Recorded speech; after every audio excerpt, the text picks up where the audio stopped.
Hi, I'm Josephine Moon, and today is publication day for The Wonderful Thing About Phoenix Rose. I wanted to pop in and say hi and tell you how excited I am to have this book out in the world. It's been 2 years since I had a book on the shelf, and I took my time writing this book because it was really special to me. This is my 10th book heading out into the world, which I can't quite believe. And it's a beautiful story about friendship and community.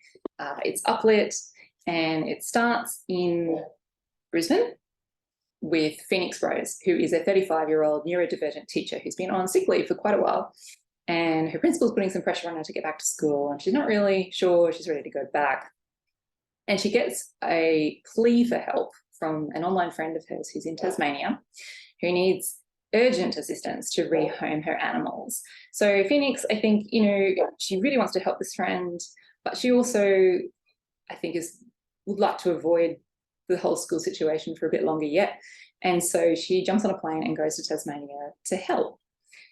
Once there, she quickly becomes the custodian of a diverse menagerie of animals with a really eccentric older dog, 2 elderly cats, a geriatric pony, and a few elderly chickens as well. But she makes the decision to bring them all back to Brisbane from Tasmania, which is quite a journey because she has to, of course, get across Bass Strait and get to the mainland as well.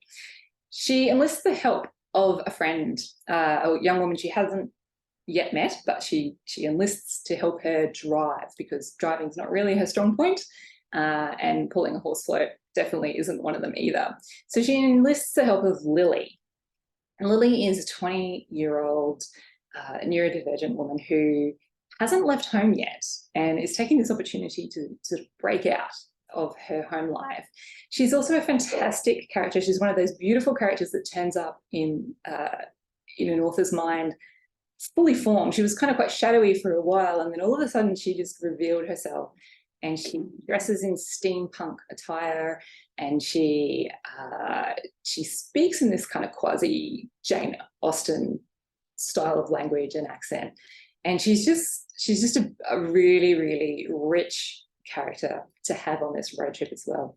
Look, I always wanted to write a road trip story, and I kind of did it in the Jam Queens because we had the family on the train going from Darwin down to Adelaide. So it was kind of a road trip. It was a train trip, but I did want to do the road trip, and so I finally got the chance to do the road trip. And I always wanted to write a book that really celebrated animals, because animals are such a huge part of my life. And all of my books have had animal characters in them, but I just wanted to have a big Noah's Ark worth of animals in this story as well.